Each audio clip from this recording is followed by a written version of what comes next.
सुभान अल्लाह। एक वाकया सुना दूं मैं। एक अल्लाह के वली हैं जिनका नाम हजरत सुफियान सौरी रहमतुल्लाह अलैह है। सुभान अल्लाह। वाह वाह वाह वाह वाह, सुभान अल्लाह। कोई आम बंदा नहीं है, ये अल्लाह का वो बंदा है जिसने अल्लाह को राजी कर लिया। बेशक जुदा जुदा कुतुब में उलमा ने इनकी करामतों को बयान फरमाया। जी। सुफियान सौरी रहमतुल्लाह अलैह फरमाते हैं कि मैं अपनी बारगाह में था, मैं अपनी खानका में था। मेरा एक मुरीद जवां साल जिसकी नई नई शादी हुई मेरे पास आया। आने के बाद सलाम किया और मुझसे अर्ज करने लगा, हुजूर मैंने रात ऐसा वाकया देखा है कि जिससे मेरा ईमान ताजा हो गया। सुभान अल्लाह। परेशान नहीं हो, 5-7 मिनट हैं, इस करामत को सुनने सीना मदीना बन जाएगा। क्या कहा? मेरा ईमान ताजा हो गया। तो अल्लाह वाले ने कहा हमें भी जरूरत है, सुना तो सही, ताकि मेरा और मेरे मुरीदों का भी ईमान ताजा हो जाए। कहने लगा अल्लाह के वली मेरा मुख्तसर सा परिवार है, छोटा सा घराना है, माँ है, बीवी है और एक बहन ऐसी है जिसने अपनी तमाम जिंदगी में जबान से कुछ बोला नहीं है। गूंगी है, बहरी है, अंधी है, लंगड़ी है, लुंजी है। जब से पैदा हुई है सिर्फ दिल धड़क रहा है, बाकी उसके जिस्म में जान नहीं। जी जी। कहने लगा हुजूर मैं अपनी वालदा से बड़ा प्यार करता हूँ। मेरी वालदा ने मुझसे कहा बेटा कितना अच्छा हो तो आज अपनी वालदा को बाजार से जाकर मछली लाए अपनी वालदा को खिला दे। मैंने कहा माँ तुमने तो ये सिर्फ मुझसे मछलियां मांगी हैं, अगर बेटे से जान मांगो तो वालदा तेरे कदमों पे कुर्बान कर दूं। इतना मैंने कहा पीरो मुर्शिद, और कहने के बाद मैं बाजार गया। जाने के बाद मैंने मछलियों को खरीदा। मछली खरीदने के बाद मेरी निगाह एक 10 साल के बच्चे पर पड़ती है। मैंने बच्चे को देखा, फटा पुराना लिबास पहने हुए था, मैले कुचाले कपड़े पहने हुए था, गुर्बत का आलम ये था, टूटी हुई जूतियां पहने हुए था। मगर जब मैंने उस बच्चे को देखा तो उसके चेहरे पे एक अजब नूर था, एक अजब सी चमक थी। मैंने उस बच्चे को आवाज दी। आवाज देकर मैंने कहा ऐ बेटा ये तो पढ़ने का वक्त है, ये तो दरसगाह में बैठने का वक्त है, ये तो मदरसा जाने का वक्त है, तू 10 साल का बच्चा बाजार में क्या कर रहा है? कहता है हुजूर मैंने इतना कहा था। इस छोटे से बच्चे की आंखों में आंसू आ गए और आंसू आंखों में लाने के बाद कहता है ऐ प्यारे मैं आपको क्या बताऊं, मेरे वालिद का इंतकाल हो गया है, मेरी जिंदगी में एक अजब अंधेरा है। मेरी माँ है, माँ क्या है, मेरी वालिदा बीमार रहती है। मैं अपनी वालिदा की दवाइयों के लिए, अपनी वालिदा की गिजा के लिए यूं ही बाजारों में मजदूरी करता हूँ। मैंने उस बच्चे से पूछा तू बदले में लेता क्या है? उसने कहा हुजूर कुछ लोग दे भी देते हैं, कुछ लोग झिड़क भी देते हैं। अगर कोई दे देता है तो मैं शुक्र अदा करता हूँ अल्लाह का, और कोई झिड़क देता है तो मैं सब्र करता हूँ अल्लाह की जात पे। आज झिड़क दिया है मगर हश्र में मेरा अल्लाह इससे मेरी मजदूरी दिलाएगा, मेरी उजरत दिलाएगा। ऐ मीरापुर के मुसलमानों, आका करीम की हदीस है कि मजदूर की मजदूरी उसका पसीना सूखने से पहले दो। अल्लाह की कसम किसी गरीब के पैसे न मारना, किसी मजदूर की मजदूरी न मारना। अल्लाह अकबर। नबी इरशाद फरमाते हैं मजदूर की गरीब की बद्दुआ अर्श आज़म का कलेजा चीर देती है। ऐसा ना हो तेरे हक में कबूल हो जाए, तुझे पता ना चले, तू सोचे मेरा कुछ नहीं बिगड़ा। अरे डर दुनिया में ना बिगड़ने से, इसलिए कि अगर दुनिया में गुनाहों की सजा मिल जाए तो बड़ा कम है, इसलिए कि जिसे दुनिया में गुनाह की सजा नहीं मिलती अल्लाह उसे हश्र में जहन्नम में डालकर उसके गुनाहों की सजा देगा। बेशक बेशक।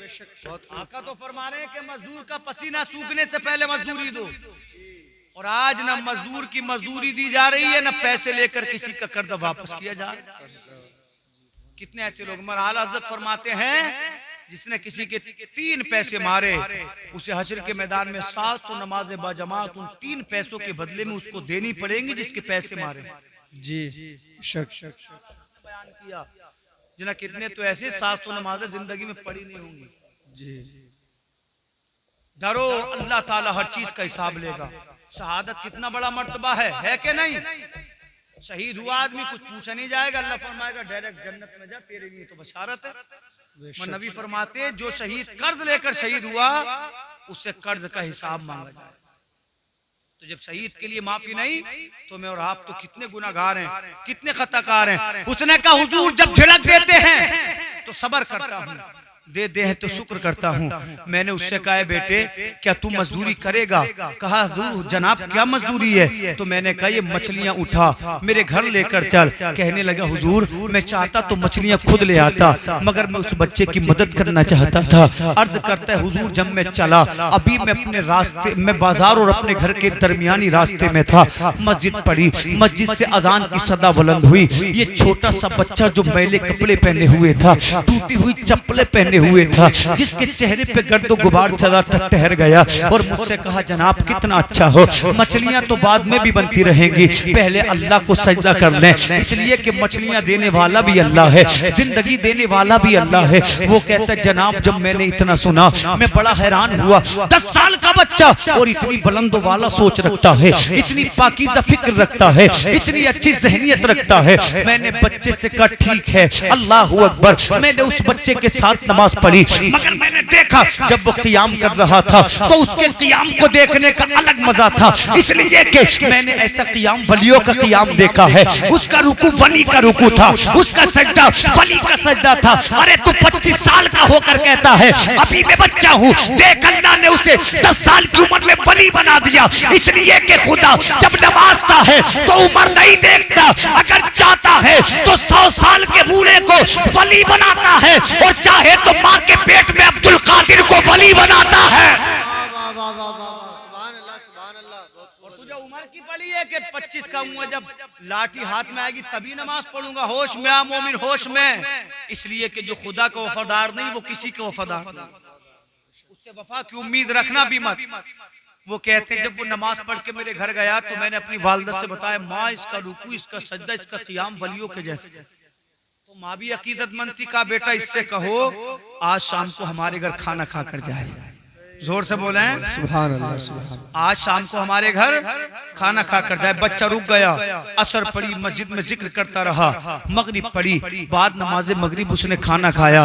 मेरी वालिदा ने इसरार किया, कहा बेटा कितना अच्छा हो आज रात तू हमारे घर आराम कर ले। अल्लाह अकबर। वो बच्चा रुक गया, उसने ईशा की नमाज पढ़ी, अर्ज करने लगे या रसूल, अर्ज करने लगे अल्लाह के वली। रात का जब तीसरा पहर आया, रात के 2 बजे, तो मेरे घर के दरवाजे पे, मेरे कमरे के दरवाजे पे दस्तक हुई। मैंने पूछा आने वाले तो कौन है? तो आने वाला कोई आदमी नहीं था बल्कि एक लड़की थी। उसने कहा मेरे भाई दरवाजा तो खोल, तेरी बहन तेरे दरवाजे पर खड़ी है। मैंने उससे कहा था वो आने वाले मुझे यूं आने वाले मेरे सामने ये झूठ न बोल, इसलिए कि मेरी जो बहन है वो पैरों से लंगड़ी है, मेरी जो बहन है वो जबान से गूंगी है। तू बात भी कर रही है, तू पैरों पर खड़ी है, तेरे हाथ भी हरकत कर रहे हैं, तेरे कान भी सुन रहे हैं। तो उसने कहा ऐ मेरे भाई अल्लाह की कसम जिसने मुझे ये ताकत दी है दरवाजा खोल तो सही। वो कहता ऐ मेरे पीरो मुर्शिद, जब मैंने दरवाजा खोला मैं हैरान शर्त रह गया, इसलिए कि मेरी लंगड़ी बहन अपने पैरों पर खड़ी थी, मेरी अंधी बहन अपनी आंखों से देख रही थी, मेरी लुंजी बहन अपने हाथ बांधे खड़ी थी, चेहरे पे मुस्कुराहट थी। मैंने पूछा मेरी बहन तू चल नहीं सकती थी, तू बोल नहीं सकती थी, तू कुछ कह नहीं सकती थी, तू पैरों से चल नहीं सकती थी, तू हाथों से कर नहीं सकती थी, तू कानों से सुन नहीं सकती थी, बता तो सही